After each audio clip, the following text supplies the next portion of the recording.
तो कहानी के शुरुआत में हम सजीवन नाम के एक लड़के को देखते हैं जिसकी दादी उसे पेरू मदन नाम की एक स्पिरिट की कहानी सुना रही होती है। वो उसे बताती है कि दूर एक जंगल में पेरू मदन नाम की एक स्पिरिट रहती है जिसका काम है जंगल से गुजर रहे लोगों को कंफ्यूज करके उन्हें रास्ता से भटका देना। इस रास्ते पे अक्सर लोग शॉर्टकट के लिए जाते थे, लेकिन आज तक जो भी यहाँ गया वो कभी वापस लौटकर नहीं आया। धीरे धीरे लोगों में इस रास्ते को लेकर डर बढ़ने लगा और लोगों ने इस रास्ते से जाना ही छोड़ दिया। तो एक दिन एक साधु ने सोचा कि वो पेरू मदन की स्पिरिट को अपनी पावर से कैप्चर कर लेगा। इसीलिए वो जंगल में चला जाता है जहां काफी देर तक घूमने के बाद भी उसे कोई स्पिरिट नहीं मिलती। लेकिन तभी रास्ते में उसे एक बॉल दिखाई देता है जिसे वो अपने बकेट में रखकर आगे चलने लगता है। अब आगे जाकर उसे रियलाइज होता है कि ये दरअसल कोई बॉल नहीं बल्कि एक पैंगोलिन था। जी हाँ, वो अजीब सा जानवर नहीं होता जो रोल करने पे बॉल जैसा दिखने लगता है, वही जानवर। वो साधु उस पैंगोलिन से उस स्पिरिट तक जाने का रास्ता पूछने लगता है, जिस पर वो पैंगोलिन उस साधु को जंगल के अलग अलग रास्ते पर यहाँ वहां घुमाने लगता है।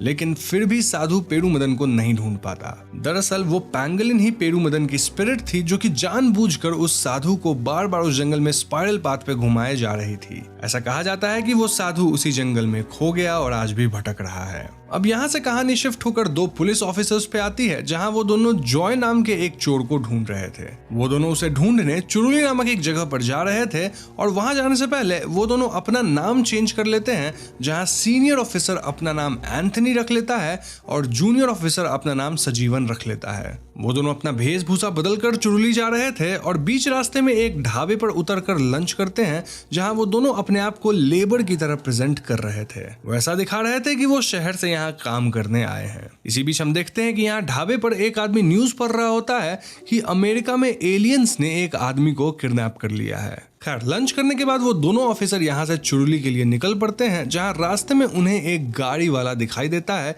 जो उनसे कहता है कि ये गाड़ी अभी थोड़ी देर में चुरुली जाएगी, लेकिन उन्हें दूसरे पैसेंजर्स का वेट करना होगा। बाद में वो इन दोनों से पूछता है कि ये दोनों चुरुली क्यों जा रहे हैं, जिसपे एंथनी कहता है कि वो वहां पर एक गार्डन में काम करने आए हैं। ये सुनकर वो ड्राइवर सोचने लगता है कि आखिर चुरुली में किसके पास गार्डन है जहां बाहर से ऐसे वर्कर्स बुलाकर काम करने की जरूरत पड़ गई। काफी देर सोचने के बाद वो उन दोनों से पूछता है कि क्या तुम थंकन के गार्डन में काम करने आए हो। मौके का फायदा उठाकर एंथनी उसकी बात पे हामी भर देता है। अब ड्राइवर उन दोनों से कहता है कि थंकन अभी गांव से बाहर गया है और जब तक वो वापस नहीं आ जाता तब तक मैं आप दोनों के रुकने का इंतजाम कर दूंगा। इसके बाद सभी लोग गाड़ी में बैठकर चुरुली के लिए निकल जाते हैं और थोड़ी दूर जाने के बाद यहाँ एक बहुत ही कमजोर सा वुडन ब्रिज आता है। इस ब्रिज को पार करने के लिए गाड़ी से सबको उतरना पड़ता है, वरना शायद ब्रिज भार नहीं ले पाता। तो गाड़ी दूसरी तरफ आने के बाद जैसे ही एंथनी गाड़ी में बैठता है, वो ड्राइवर अचानक ही एंथनी पे बहुत ज्यादा भड़क जाता है, एज इफ वो उन दोनों से अचानक ही किसी बात पे नाराज हो गया हो। खैर, आगे जाने पे ड्राइवर उस गाड़ी को एक शराब के ठेके पे रोकता है जहाँ सभी लोग शराब पीते हैं। एंथनी यहाँ ठेके के मालिक करियचा से कहता है कि मैं और मेरा दोस्त यहाँ थंकन के गार्डन में काम करने आए हैं,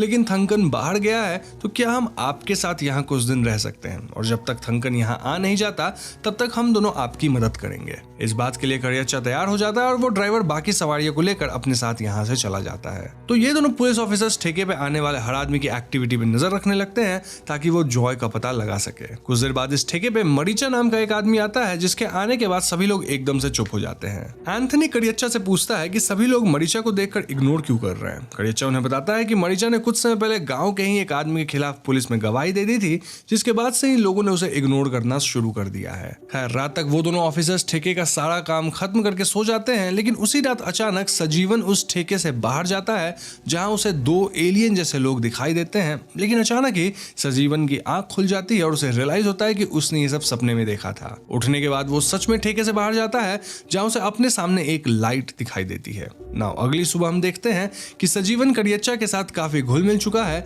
और बार बार उसे इस विलेज के बारे में कोई ना कोई सवाल कर रहा था। ये सब देखकर एंथनी उसे अपने पास बुलाकर डांटने लगता है कि करियचा से इस तरह के सवाल मत करो, शक हो सकता है। खैर, दोपहर में मरीचा और सजीवन एक साथ चल रहे होते हैं, जहां मरीचा सजीवन को बताता है कि इस गांव में पुलिस कभी नहीं आती और अगर कोई पुलिस वाला यहाँ आ भी जाता है तो वो यहाँ से वापस नहीं जाता, क्योंकि ये कोई नॉर्मल गांव नहीं है। ये सब सुनकर सजीवन थोड़ा डर सा जाता है क्योंकि उसे समझ नहीं आ रहा था कि मरीचा ने उससे ये बात क्यों कही और इसका क्या मतलब हो सकता है। इसके बाद वो दोनों वापस ठेके पे आते हैं जहां एंथनी पूरी तरह से नशे में धुत था। इसीलिए पूछताछ करने के लिए सजीवन अकेले ही लोगों से मिलने निकल पड़ता है। रास्ते में उसे एक ओल्ड लेडी मिलती है जो कि सजीवन को देखते ही उसे एक कुल्हाड़ी से मारने के लिए दौड़ पड़ती है।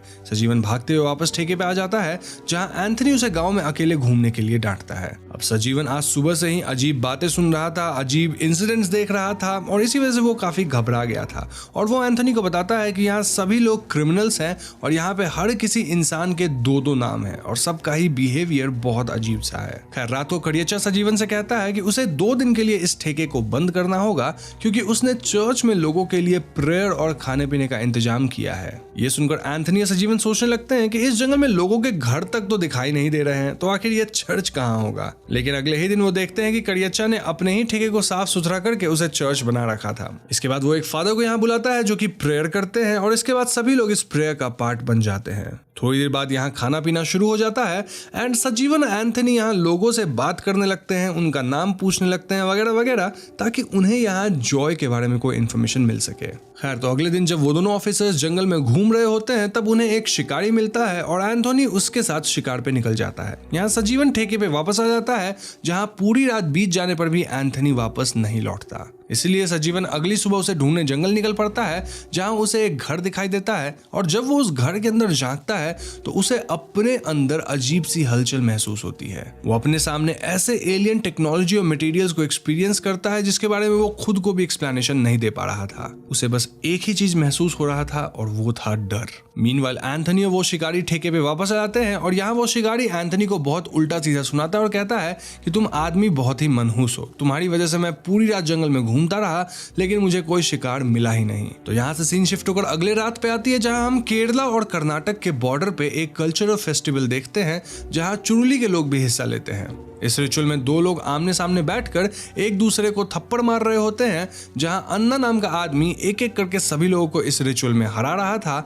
और ऐसे में सभी लोग जबरदस्ती सजीवन को उसके सामने बिठा देते हैं जिसके बाद अन्ना उसे भी एक थप्पड़ मारकर हरा देता है। ना उसी रात एंथनी देखता है कि सजीवन उसके आसपास नहीं है और सुबह होने तक उसका वेट करता है लेकिन सुबह भी सजीवन यहाँ नहीं आता। अब अन्ना को ढूंढते हुए यहाँ ठेके पर एक आदमी आता है और ठीक इसी समय हम सजीवन को भी यहीं देखते हैं। एंथनी सजीवन से पूछता है कि वो पूरी रात कहाँ था, जिसपे सजीवन बताता है कि मैं तो यहीं तुम्हारे पास सो रहा था। अब ये सब चीज वियर्ड हो रही थी लेकिन इस पे ज्यादा ध्यान नहीं जाता क्योंकि हमें पता चलता है कि गांव में अन्ना के गुमशुदा होने की खबर चारों तरफ फैल चुकी है और इसी बीच सभी को अन्ना की लाश भी मिलती है। यहाँ एज एन ऑडियंस हमें एक फ्लैशबैक दिखाया जाता है जहां हम देखते हैं कि अन्ना को दरअसल में सजीवन ने ही जान से मारा था। खैर तो उस रात एंथनी, सजीवन और वो शिकारी जंगल में शिकार पे निकलते हैं जहां उन्हें रास्ते में जंगल में 2 अजीब से लोग दिखाई देते हैं जो कि देखने में एलियंस जैसे लग रहे थे। वो दोनों चुटकी बजाते हैं जिसके बाद यहाँ एक इल्यूमिनेटिंग स्पाइरल शेप बनने लगता है। सजीवन उन पे फायर कर देता है जिसके बाद वो देखते हैं कि उसकी गोली एक एनिमल को लग गई थी। वो लोग उस एनिमल को उठाकर गांव में आने लगते हैं जहां रास्ते में वो शिकारी उनसे अलग हो जाता है। सुबह होने तक एंथनी और सजीवन उस शिकारी को ढूंढते रहते हैं लेकिन वो मिलता ही नहीं। पूरी रात चलने की वजह से एंथनी की कमर में बहुत तेज दर्द होता है जिसका इलाज कराने के लिए वो गांव में एक लेडी के पास जाता है। यहाँ वो लेडी एंथनी और सजीवन को देखकर उनसे कहती है कि वो उन्हें पहचानती है। ये बात सुनकर उन दोनों को काफी अजीब लगता है। नाउ सीन शिफ्ट होकर उसी ड्राइवर की गाड़ी पे आता है जहां थक्कन इस गांव में एंटर कर चुका था। ड्राइवर थक्कन से कहता है कि तुमने जिन 2 लोगों को अपनी गार्डन के देखभाल के लिए बुलाया था वो कड़ियच्चा के ठेके पे काम करने लग गए हैं। जिस पे थक्कन कहता है कि मैंने तो किसी को भी गार्डन पे काम करने के लिए बुलाया ही नहीं। तो इस कंफ्यूजन के कारण थक्कन तुरंत ही उस ठेके पे जाता है और सब कुछ रिवील होने के बाद लोग इन दोनों ऑफिसर से पूछने लगते हैं कि तुम दोनों कौन हो और यहाँ क्यों आए हो। यहाँ थक्कन कहता है कि लगता है इन दोनों को जान से मारना पड़ेगा जिसके बाद हम इनके टुकड़े टुकड़े करके जंगल के अलग अलग कोने में फेंक देंगे ताकि इन्हें कोई पहचान ना पाए। इसके बाद सभी लोग उन दोनों पे हमला करने के लिए उनकी तरफ बढ़ने लगते हैं लेकिन तभी सजीवन अपनी पिस्टल निकालकर हवा में फायर करने लगता है। ऐसे में लोग यहाँ से डरकर भागने लग जाते हैं और एंथनी यहाँ थक्कन से जॉय के घर का पता पूछने लगता है। थक्कन उन दोनों को जॉय के घर की तरफ ले जाने लगता है और गांव के लोग भी इन तीनों का पीछा करने लगते हैं जहां हम देखते हैं कि जंगल का रास्ता सच में बहुत खतरनाक और एक भूल भुलैया की तरह था।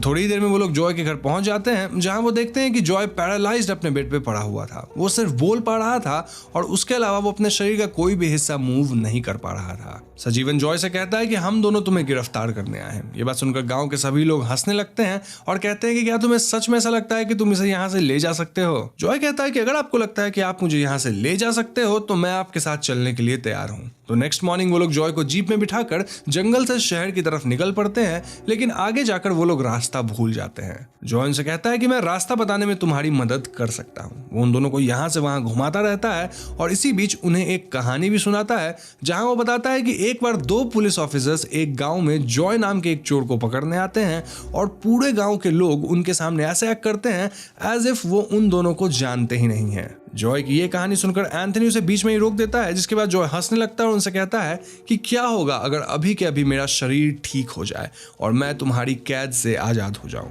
इस बात को एंथनी एज ए जोक लेता है, लेकिन अगले ही मोमेंट जॉय खुद को हील करते हुए आजाद हो जाता है। जी हाँ, अब वो पैरालाइज्ड नहीं था। जंगल में इनके जीप के आसपास कुछ लाइट ऑब्स फ्लोट करने लगते हैं और ये ऑब्स कंबाइन होकर मून की तरह बन जाते हैं। अब ये बना हुआ मून पल्सेट कर रहा था और बड़ा होता जा रहा था और इसके इफेक्ट से तीनों एकदम ओवरजॉयड थे। फिर ये जीप मून की तरफ फ्लोट करने लगता है और तीनों इसी जीप पे किसी तरह खुद को स्थापित किए हुए थे। देखते देखते सब कुछ रोशनी के अंदर समा जाता है, यानी मर्ज हो जाता है, और यहीं पे फिल्म की कहानी खत्म हो जाती है। तो दोस्तों, ये थी चुरुली फिल्म की कहानी और अब तक तो आप लोग भी गेस कर चुके होंगे कि एग्जैक्टली यहाँ क्या हो रहा था। अब मैं इससे पहले आपको सब कुछ समझाऊं, लेट मी टेल यू कि चुरुली का मीनिंग क्या होता है। चुरुली मीन्स स्पाइरल। जी हाँ, मूवी का टाइटल उस कंफ्यूजिंग टाइटल को रिप्रेजेंट करता है जो कि पेरू मदन नाम की वो स्पिरिट जंगल में आने वाले ट्रैवलर्स को कंफ्यूज करने के लिए बनाती थी। अब अगर हम मूवी के कुछ स्मॉल डिटेल्स को नोटिस करें तो हमें रियलाइज होगा कि यहाँ दरअसल एक टाइम लूप का कॉन्सेप्ट भी चल रहा था। जैसा कि हमें पता है कि इस जंगल में एंटर करने वाला कोई भी यहाँ से वापस नहीं निकल पाता था, और ऐसा इसीलिए था क्योंकि पेरू मदन की स्पिरिट इन लोगों को यहीं एक टाइम लूप में घूमने के लिए छोड़ देती थी। फंसा हुआ इंसान बार बार सेम चीजें एक्सपीरियंस करता रहता है और एक पॉइंट पर आकर फिर से चीजें रिपीट होने लगती हैं। मूवी में सजीवन को कई बार ऐसा फील हो रहा था एज इफ वो चुरुली में पहले भी आ चुका है, एंड दैट वाज ट्रू क्योंकि वो लोग पहले भी कई बार same series of events experience कर चुके थे। लास्टली पूरी मूवी की कहानी ऑलमोस्ट उस स्टोरी के सिमिलर थी जो कि सजीवन नाम के उस छोटे बच्चे की दादी उसे सुना रही थी। अब यहाँ मूवी में एक दूसरा एंगल भी हमें बताया गया है, और वो ये कि मूवी में जो क्रीचर था वो एक एलियन था। जी हाँ, हमें कई बार एलियन के रेफरेंसेस दिए गए हैं, तो ऐसा कहा नहीं जा सकता कि यहाँ पेरू मदन की कोई स्पिरिट थी या फिर एलियन था। वैसे देखा जाए तो हम इसे दोनों पॉसिबिलिटी को नाप सकते हैं। हो सकता है वो स्पिरिट ही हो, लेकिन जो बाहर के साइंटिस्ट उसे देखेंगे वो उसे एज ए एलियन रिप्रेजेंट करेंगे, तो दोनों केसेस सच भी हो सकती है। वैसे अगर इस मूवी के जॉनर को देखा जाए तो इसे माइथोलॉजिकल हॉरर मूवी नहीं बोला जा रहा, बल्कि हॉरर साइंस फिक्शन मूवी बोला जा रहा है। तो देयर इज अ पॉसिबिलिटी कि ये स्पिरिट नहीं बल्कि एलियन है। वैसे मैं ये आप पे छोड़ता हूँ कि आप किस बात में बिलीव करते हैं, और कमेंट सेक्शन खुला है, आप मुझे बताइए कि आपको क्या लगता है, स्पिरिट है या एलियन है, और क्यों लगता है, उसका रीजनिंग भी बताना।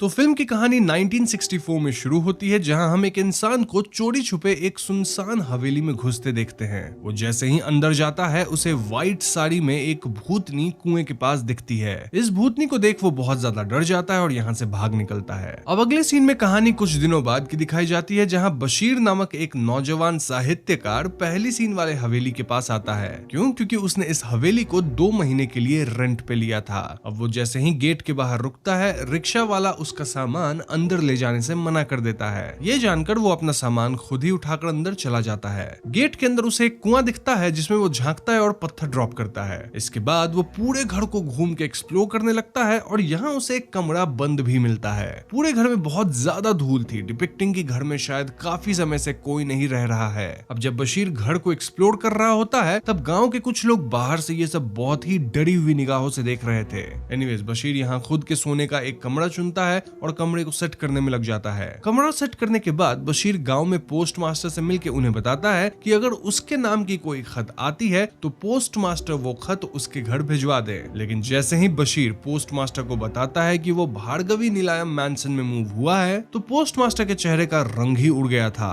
इसके बाद बशीर एक रेस्टोरेंट में जाता है और वहां भी जब रेस्टोरेंट ओनर को पता चलता है कि बशीर भार्गवी नीलायम मैंशन में मूव हुआ है तो रेस्टोरेंट वाला मैंशन या हवेली पे रोज टिफिन पहुंचाने से मना कर देता है। तो इसके बाद बशीर अपने कुछ दोस्तों से मिलने जाता है और यहाँ फाइनली बशीर को पता लगता है कि आखिर क्यों इस गांव के लोग भार्गवी नीलायम मैंशन का नाम सुनते एकदम डर जाते हैं। दरअसल गांव वालों के हिसाब से महल में एक पिशाचिनी रहती है जिसका नाम है भार्गवी। 1950s के दौरान भार्गवी नाम की एक बहुत ही खूबसूरत लड़की वहां रहती थी और वो हर कला में निपुण थी, चाहे बात नृत्य की हो या फिर संगीत की। भार्गवी अपने पड़ोसी शशि कुमार से प्यार करती थी जो कि सितार बजाता था और एक गायक भी था। शशि कुमार भी भार्गवी को चाहता था लेकिन एक दिन शशि कुमार उसे छोड़ के चला गया। इसी गम में भार्गवी डूब गई और अंततः कुएं में कूद के गलत कदम उठाई। भार्गवी के समाप्त होने के बाद लोगों को कुएं पे एक खत भी मिला जो कि शशि कुमार लिखा था, सेइंग कि वो अब किसी और औरत के साथ शादी करके कहीं और रह रहा है। तब से भार्गवी की आत्मा उस हवेली में भटकती है और वो किसी भी मर्द को वहां टिकने नहीं देती है।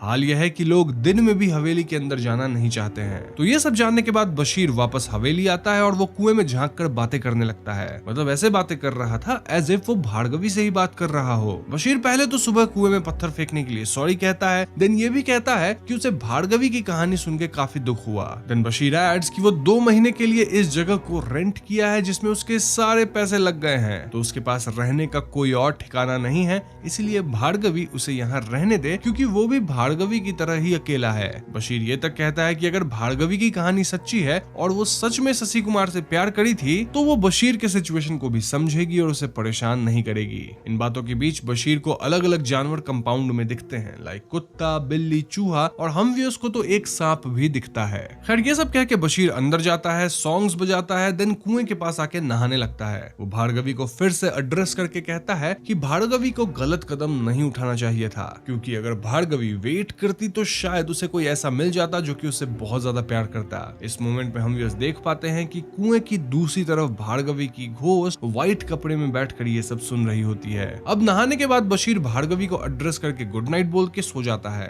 बशीर के सोते ही हम एक अदृश्य शक्ति को देखते हैं जो कि बशीर के डायरी को पलट के पढ़ती है। अब अगली सुबह बशीर उठ के वापस गांव में जाता है और वहां लोग उसे जिंदा देख के काफी हैरान हो जाते हैं। यहाँ रेस्टोरेंट का ओनर बशीर को बताता है कि पिछले साल किसी एमएन सर की बहन और उसका हस्बैंड मैंशन में स्टे करने गए थे और वो लोग वहाँ एक रात भी नहीं टिक सके। ये एमएन सर भार्गवी के अंकल या मामा का कोई बेटा था और परिवार वाले भार्गवी की शादी इसी एमएन सर से करवाना चाहते थे, लेकिन भार्गवी तो गायक शशि कुमार से प्यार करती थी। फिर आगे क्या हुआ वो तो आप व्यूअर्स जानते ही हैं। रेस्टोरेंट वाला ये भी ऐड करता है कि एमएन सर बताते हैं कि भार्गवी बहुत ही बदमाश लड़की थी और हवेली में वो कभी बिल्ली तो कभी कुत्ता और कभी चूहे के रूप में भी दिख जाती है, इसलिए बशीर को हवेली के अंदर बिल्कुल सावधान रहना चाहिए। तो इसके बाद बशीर वापस मैंशन पे जाता है और भार्गवी को एड्रेस करके कहने लगता है कि वो भार्गवी की कहानी को लिखना चाहता है, लेकिन वो भार्गवी की रियल स्टोरी लिखेगा, ना कि वो झूठी कहानी जो कि गांव वाले सबको सुनाते फिरते हैं। इसके बाद बशीर कहानी लिखना शुरू करता है और तभी उसे आउट हाउस से कुछ आवाजें सुनाई देती है। चेक करने पे वो पाता है कि घर के उस लॉक्ड कमरे की खिड़की में से एक स्टिक निकल रहा था। दरअसल पूरे हवेली में सिर्फ एक ही कमरा था जो कि लॉक्ड था और सबका मानना था कि उस कमरे में ही भार्गवी की चीजें रखी हैं। बशीर यहाँ अंदर जाता है और कमरे में उसे एक बक्सा मिलता है जो कि लॉक्ड था। बशीर को इस बक्से की चाबी तो नहीं मिलती, लेकिन दीवार पे लिखे कुछ टेक्स्ट वगैरह से वो ये जरूर पता लगा लेता है कि भार्गवी का प्रेमी शशि कुमार एक गायक था। इसके बाद बशीर बक्से के लॉक को अपने चाकू से तोड़ देता है और अंदर उसे भार्गवी की एक तस्वीर मिलती है। खैर उस रात जब बशीर सो रहा होता है तो एक आदमी मैंशन में घुसने की कोशिश करता है, लेकिन बाहर ही वो भार्गवी को बैठा देखकर चिल्लाता है। चिल्लाने की आवाज सुन के बशीर नीचे आके इस आदमी को संभालता है और इस आदमी का कहना था कि वो तो यहाँ से गुजरते हुए काम की तलाश में अंदर आया, लेकिन यहाँ की मैडम उसे धक्का देके उसका गला दबाने लगी। ये सुन के बशीर थोड़ा आश्चर्य में था क्योंकि घर में उसके अलावा तो और कोई है ही नहीं। जो भी हो ये आदमी अपना नाम परिकन्नी जूनियर बताता है और उसकी बातों से हम समझ पाते हैं कि उसे ये पता ही नहीं कि भार्गवी भूत है, रादर वो भार्गवी को बशीर की पत्नी समझ बैठा था। अब बशीर परिकन्नी को घर में रहने की जगह देता है और वो भार्गवी को एड्रेस करके कहता है कि वो परिकन्नी को यहाँ रहने दे और उसे परेशान ना करे। तो अगली सुबह से परिकन्नी बशीर की घर के कामों में हाथ बांटने लगता है और एक बार रात में परिकन्नी जब अकेला बैठा होता होता है तो एक बिल्ली उसे घूरे जा रही थी। परिकन्नी कहने लगता है कि मैडम इस बिल्ली को भगा दो, और इसके ठीक बाद भार्गवी के नाचने की आवाज और म्यूजिक सुनाई देती है, जिसे सुन के बिल्ली भाग जाती है। इन शॉर्ट, परिकन्नी को भार्गवी का यहाँ होना हर पल महसूस हो रहा था। साथ ही उसे ये तक नहीं पता था कि भार्गवी कोई रियल इंसान नहीं बल्कि एक भूत है। खैर, तो एक दिन बशीर और परिकन्नी मिलकर कुएं को साफ करने की सोचते हैं, जहाँ परिकन्नी रस्सी पकड़ता है और बशीर रस्सी के सहारे कुएं में उतरता है। तभी परिकन्नी से रस्सी छूट जाती है, जिससे बशीर कुएं में गिर जाता है। परिकन्नी यहाँ मैडम को आवाज लगाता है, फिर भागते हुए बशीर के दोस्तों के घर मदद मांगने पहुंचता है। यहाँ के उसे पता लगता है कि उस घर में भार्गवी नहीं बल्कि उसकी आत्मा रहती है, और ये सुनते परिकन्नी के होश उड़ जाते हैं, लिटरली। अब जब उसे होश आता है तो वो अपने सामने बशीर को सही सलामत पाता है, और यहाँ बशीर बताता है कि वो कुएं में गिरा तो था, लेकिन पता नहीं कैसे वो एकदम से पानी से बाहर आ गया, एज इफ कोई उसे ऊपर उठा रहा हो। ये सुन के हम व्यूअर्स क्लियरली समझ पाते हैं कि भार्गवी ही बशीर को बचाई होगी। अब इन बातों को सुन के परिकन्नी बहुत डर चुका था और वो वापस मैंशन जाने से मना कर देता है। खैर, तो बशीर अपनी कहानी लिखने लगता है, और एक रात समुद्र किनारे उसे ब्लू लाइट्स और एक औरत की आकृति दिखती है। देन हवेली में जब वो भार्गवी की तस्वीर अपने डेस्क पे रख के लिखने लगता है तो बाहर से उसे पायल की आवाज सुनाई देती है। चेक करने पे वो इस बार एक्चुअली में भार्गवी को देख पाता है, जो कि एक झूले पे झूल रही थी। बशीर भार्गवी की ओर बढ़ता है, वहीं भार्गवी अपनी पावर से बशीर के राइटिंग्स के वो पेजेस जला देती है जिसमें वो कुछ भी गलत लिखा था। इसके बाद वो बशीर के डेस्क पे कुछ पुराने टाइम की न्यूज़पेपर कटिंग्स डाल देती है, जिसमें कुछ तो सुराग था अबाउट भार्गवीज लाइफ। अब इस पेपर कटिंग में लखनऊ जाने वाली ट्रेन में किसी इंसान के मृत शरीर के मिलने की खबर थी। बशीर सोच में पड़ जाता है कि आखिर ये खबर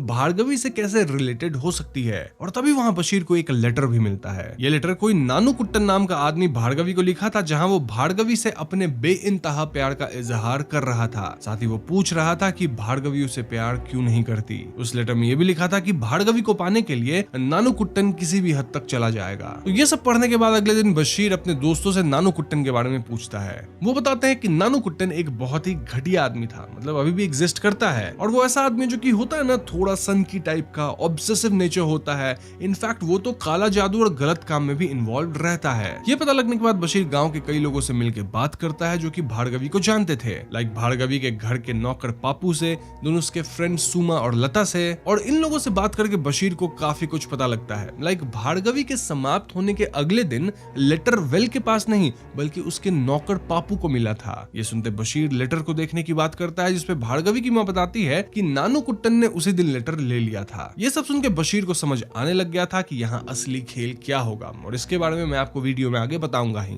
फॉर नाउ आप इतना जान लीजिए कि बशीर समझ जाता है कि भार्गवी खुद से समाप्त नहीं हुई थी, बल्कि एक्चुअली में कोई और उसे समाप्त किया था। अब उस रात बशीर घर लौटता है तो उसे मैंशन के बाहर कोई तो दिखता है। जब बशीर उस आदमी का पीछा करता है तो बशीर पे एक चाकू से हमला होता है, जिससे बशीर किसी तरह बच जाता है। खैर, अगले दिन रेस्टोरेंट का मालिक बशीर से पूछता है कि क्या उसने कहानी पूरी कर ली, जिस पर राइटर कहता है कि हाँ, अब कुछ ही पेजेस बाकी है। बशीर ये भी कहता है कि भार्गवी को एक्चुअली कोई और समाप्त किया है, और उस राज के ऊपर से बशीर पर्दा उठाएगा। यहाँ हम व्यूअर्स देख पाते हैं कि इनकी बातें वहीं पे एक दूसरा आदमी सुन रहा था। अब उस रात बशीर जब कहानी लिख रहा होता है तभी लैंटर्न की तेल खत्म हो जाती है। वो तेल लेने बाहर जाता है, और जब वापस आता है तो वो देखता है कि पूरा घर बहुत ही सुंदर ब्लू लाइट से रोशन था। वो अपने डेस्क पे जाता है तो देखता है कि लैंटर्न अपने आप उस मैजिकल ब्लू लाइट से जल रहा था। ये देख बशीर समझ जाता है कि भार्गवी को उसकी अपडेटेड कहानी पसंद आई है। तो कहानी पूरी करके राइटर वेल के पास बैठता है और कहानी सुनाने लगता है। अब इस पॉइंट पे फिल्म पास्ट में जाके भार्गवी की कहानी हमें दिखाती है, और अब मैं भी आपको भार्गवी की पूरी कहानी बताऊंगा। तो भार्गवी एक बहुत ही खूबसूरत लड़की थी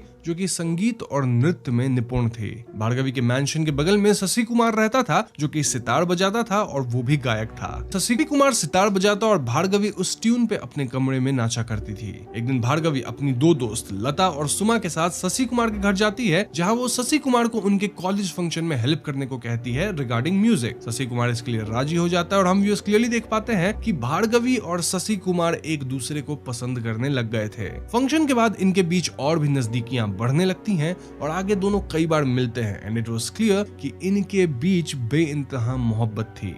वहीं पैरेलल में हम नानुकुट्टन को भी देखते हैं जो कि भार्गवी को पसंद करता था और हर उस इंसान को धमकाता फिरता था जो कि भार्गवी की तरफ आंख उठा के भी देख ले। कमिंग टू भार्गवी, वेल वो अपने कंपाउंड वॉल के पास जाके शशि कुमार से बातें करती, उसे फ्रूट्स वगैरह देती और लव लेटर भी एक्सचेंज करती। एक दिन नानुकुट्टन वॉल पे इनके लव लेटर को देख लेता है और उसे समझ आ जाता है कि शशि कुमार और भार्गवी एक दूसरे को चाहते हैं। ऐसे में नानुकुट्टन पहले शशि कुमार से मिलता है, उसके सामने अपने पैसे का रोब झाड़ता है क्योंकि शशि कुमार थोड़ा गरीब था। इतने से नानुकुट्टन का मन नहीं भरा तो वो भार्गवी की माँ से मिलने जाता है और भार्गवी से शादी की बात करता है। ये सुन के माँ कहती है कि अभी तो भार्गवी की पढ़ाई चल रही है तो वो शादी नहीं कर सकती और ऐसे भी माँ भार्गवी से बिना पूछे उसकी शादी का डिसीजन नहीं ले सकती। उनसे ना सुनकर नानुकुट्टन को गुस्सा आ जाता है और वो उनके नौकर पापू पर अपना गुस्सा उतार देता है। तभी वहाँ भार्गवी आती है और नानुकुट्टन को कन्फ्रंट करते हुए पापू की साइड लेती है। इस पे नानुकुट्टन भार्गवी को जबान संभाल के बात करने को कहता है क्योंकि वो उसकी होने वाली पत्नी है। ये सुनते भार्गवी डायरेक्टली मना कर देती है कि वो नानुकुट्टन से तो शादी नहीं करेगी। अब अगले दिन नानुकुट्टन भार्गवी के घर आता है और वो लेटर छोड़ के जाता है जिसमें उसने लिखा था कि भार्गवी को उसके साथ ऐसा नहीं करना चाहिए था। दोस्तों ये वही लेटर है जो कि बशीर को भी मिली थी। एनीवेज आगे नानुकुट्टन शशि कुमार को समाप्त करने की कोशिश करता है लेकिन उसके बंदूक का निशाना चूक जाता है। अब यहाँ से कहानी थोड़ी सी अलग मोड़ लेती है जब हम समझ पाते हैं कि शशि कुमार को लखनऊ जाना पड़ेगा क्योंकि वहाँ कुछ पीसफुल प्रोटेस्ट वगैरह चल रहे हैं जिसमें वो हिस्सा लेने वाला है। ये जानकर भार्गवी काफी उदास थी लेकिन शशि कुमार वादा करता है कि वो 6 महीने बाद वापस जरूर आएगा। खैर तो जब शशि कुमार लखनऊ जाने के लिए स्टेशन पे जाता है तो उसे वहाँ नानुकुट्टन भी मिलता है जो कि उसे केले देके कहता है कि ये केले भार्गवी भिजवाई है। नानुकुट्टन शशि कुमार के साथ ट्रेन बोर्ड करता है saying कि वो दिल्ली जा रहा है। अब जैसे ही शशि कुमार केले खाता है उसकी सांस अटक जाती है और हम भी समझ पाते हैं कि नानुकुट्टन उस केले में जहर मिला दिया था। इसके बाद नानुकुट्टन अगले स्टेशन पे उतर जाता है और शशि कुमार वहीं ट्रेन में समाप्त हो जाता है। दूसरी तरफ हम भार्गवी को देखते हैं जो कि शशि कुमार का इंतजार करती रहती है और काफी समय बीत जाने के बाद भी उसे शशि कुमार की कोई खबर नहीं मिलती। नानुकुट्टन उसे शादी करने को कहता है पर वो फिर से मना कर देती है। अब एक रात जब भार्गवी घर में अकेली होती है तब वहाँ नानुकुट्टन आता है। भार्गवी उसे फिर से रिजेक्ट कर देती है और इस पॉइंट पे नानुकुट्टन रिवील करता है कि उसने शशि कुमार को मार दिया है। जी हाँ दोस्तों, ये सुन के भार्गवी बिल्कुल टूट जाती है और मौके का फायदा उठा के नानुकुट्टन उसे अपने साथ रहने को कहता है। इस बात पे भार्गवी उसे जोर से थप्पड़ मार देती है और गुस्से में नानुकुट्टन भार्गवी को कुएं में फेंक के समाप्त कर देता है। अब सीन एक बार फिर प्रेजेंट डे में शिफ्ट होता है जहाँ बशीर भार्गवी से पूछता है कि क्या ये कहानी सही है। तभी पीछे से नानुकुट्टन निकलता है और वो ये पूरी नरेशन सुन रहा था। जी हाँ दोस्तों, फिल्म के दौरान जो इंसान बशीर और रेस्टोरेंट वाले की बात छुप के सुन रहा था वो कोई और नहीं बल्कि नानुकुट्टन ही था। और अब नानुकुट्टन यहाँ बशीर के सामने आता है और वो कहता है कि बशीर की पूरी कहानी सही है लेकिन उसमें एक गलती है। ये सुन के बशीर वाज लाइक कोई नहीं, पब्लिश करने से पहले मैं वो गलती ठीक कर लूंगा। और इस पे नानुकुट्टन कहता है कि किताब पब्लिश करने के लिए तुम जिंदा ही नहीं बचोगे। नानुकुट्टन यहाँ बशीर के लिखे हुए पेपर्स को कुएं में फेंक देता है और यहाँ वो बशीर की एक मिस्टेक रिवील करता है। मिस्टेक ये थी कि शशि कुमार केला खा के तुरंत नहीं समाप्त हुआ था और ऐसे में नानुकुट्टन उसका गला दबा के उसे समाप्त किया था। नानुकुट्टन ये भी बताता है कि समाप्त होने से पहले भार्गवी बोली थी कि वो अपना और शशि कुमार का बदला नानुकुट्टन से लेगी, लेकिन ऐसा कुछ होगा नहीं क्योंकि इस कहानी का हीरो नानुकुट्टन है। बस फिर क्या था, बशीर और नानुकुट्टन में लड़ाई छिड़ जाती है जिसमें दोनों काफी चोटिल होते हैं और लड़ाई के अंत में नानुकुट्टन बशीर को वेल में समाप्त करने की कोशिश करता है और बशीर नानुकुट्टन को ही कुएं में गिरा के खुद बच जाता है। हम देख पाते हैं कि भार्गवी ये सब घर से देख रही होती है। अब क्योंकि बशीर एक अच्छा इंसान था तो नानुकुट्टन को बचाने की कोशिश करता है, कुएं से निकालने के लिए रस्सी फेंकता है, लेकिन हम व्यूअर्स देख पाते हैं कि पानी में भार्गवी की साड़ी नानुकुट्टन के पैरों में लिपट कर उसे अंदर खींच लेती है। इसका मतलब नानुकुट्टन समाप्त हो गया और इसके बाद वही ब्लू लाइट एक बार फिर से आती है और ये ब्लू लाइट अपने साथ वो सारे पेजेस कुएं से निकाल लेती है, मतलब वो पेजेस जो कि नानुकुट्टन फेंका था जिसमें बशीर कहानी लिखा है। सो या बशीर जो कुछ भी लिखा था वो सब उसे सही सलामत वापस मिल गया था और यहीं पे फिल्म खत्म हो जाती है। तो दोस्तों ये थी नीला वेलिचम फिल्म की कहानी और ये कहानी काफी स्ट्रेट फॉरवर्ड है। एंडिंग भी काफी क्लियर है जहाँ पे नानुकुट्टन समाप्त हो ही गया होगा, साथ ही बशीर उस कहानी को पब्लिश भी कर देगा जिससे गांव में सभी भार्गवी की असली स्टोरी जान पाएंगे। अब इस पॉइंट पे मैं आपको फिल्म से रिलेटेड कुछ एडिशनल इन्फॉर्मेशन भी दे देता हूँ। तो सबसे पहले कहानी में मिस्टर एमएन सर और कोई नहीं बल्कि नानुकुट्टन ही था, तो आप इन दो नेम्स में कंफ्यूज मत होना। देन भार्गवी व्हाइट इसलिए पहनती थी क्योंकि जब भार्गवी और शशि कुमार एक दूसरे से मिलते थे तब शशि कुमार बोला था कि उसकी जिंदगी भार्गवी जितनी रंगीन नहीं है, यानी कि शशि कुमार भार्गवी जितना अमीर नहीं है और भार्गवी को अपना मैंशन छोड़ के उसके घर में आना होगा, एक पेल लाइफ जीनी होगी होगी जो कि शशि कुमार की लाइफ है। भार्गवी इसके लिए तैयार थी और व्हाइट इसलिए पहनने लगी ताकि शशि कुमार समझ सके कि उसके बिना भार्गवी की जिंदगी बहुत ही ज्यादा कलरलेस है। फिल्म के अंदर मून के कलर को भी कई बार शेरो शायरी में रेफर किया गया है। इनफैक्ट नीला वेलिचम का अर्थ होता है द ब्लू रेडियंस। फिल्म में ब्लू लाइट का बार बार देखना एक मिस्टीरियस एंड सिंबॉलिक चीज है। ब्लू लाइट सिर्फ एक विजुअल एलिमेंट नहीं है बल्कि ये भार्गवी के स्पिरिट का एक रिफ्लेक्शन है। जैसे कि हमने देखा है जब भार्गवी अपनी कहानी बशीर को बता रही थी तो ब्लू लाइट उसके इमोशंस और उसके इनर टर्मोइल का एक्सप्रेशन बन गया था। अब अगर हम थोड़ा और डीप में जाएं तो ब्लू लाइट का कनेक्शन मून से भी हो सकता है। जैसे मून की रोशनी अंदर से कुछ नई फीलिंग्स को जगाती है ना, वैसे ही ब्लू लाइट भार्गवी के कॉम्प्लेक्स इमोशंस को दिखाता है। ये एक तरह का मेटाफर है भार्गवी के ट्रैजिक लव स्टोरी का, जहां अपने प्यार के लिए भार्गवी समाप्त हो गई लेकिन वो प्यार कभी पूरा नहीं हो पाया। अब ब्लू लाइट का एक और लेयर ऑफ मीनिंग है। ये बशीर के लिए एक गाइड भी हो सकता है। जब वो भार्गवी के साथ अपनी बातें कर रहा होता है तब वो ब्लू लाइट की प्रेजेंस को फील करता है जो उसको इमोशनल और स्पिरिचुअल लेवल पे कनेक्ट कर रहा है। किससे कनेक्ट कर रहा है? ऑफ कोर्स भार्गवी से। और जब कहानी सही लिखी गई थी तो भार्गवी ब्लू लाइट से ही अपनी खुशी जाहिर की थी। इसका मतलब हो सकता है कि भार्गवी की आत्मा उसे अपनी कहानी सुनाना चाहती है और ब्लू लाइट उसका एक मीडियम है अपने इमोशंस को बशीर तक पहुंचाने का। ना अब सवाल आता है कि क्या इस फिल्म की कहानी सच्ची घटना पे आधारित है? क्योंकि फिल्म के स्टार्ट में जो एक रिटन टेक्स्ट आता है उसे पढ़ के हम कंफ्यूज जरूर होते हैं। मतलब मन में ऐसा लगता है कि क्या वाकई ये फिल्म सच्ची घटना पे आधारित है? वेल, ये फिल्म काफी पुराने टाइम के एक शॉर्ट स्टोरी पे बेस्ड है, या फिर आप इसे 1964 वाली भार्गवी नीलायम मूवी का रीमेक भी कह सकते हैं। फिल्म की कहानी किसी भी एक रियल स्टोरी से प्रेरित नहीं है, लेकिन लोगों का मानना है कि फिल्म में जो कुछ सीन्स दिखाए गए हैं एंड कुछ प्लॉट लाइंस हैं वो अलग अलग रियल लाइफ इंसिडेंट से उठाए गए हैं। तो हाँ, इसमें कितना सच है कितना झूठ ये तो मैं आपको नहीं बता सकता, लेकिन एक बात तय है कि पूरी फिल्म सच्ची कहानी पे तो आधारित नहीं है। जो भी हो, मैंने यहाँ आपको पूरी फिल्म की कहानी बता दी है और उम्मीद करता हूँ आपको वीडियो पसंद आई होगी। पसंद आई है तो इसे लाइक और शेयर करें, साथ ही चैनल पे नए हैं तो हमें सब्सक्राइब भी कीजिएगा क्योंकि हम अपने चैनल पे ऐसी वीडियोस लाते रहते हैं। पीस।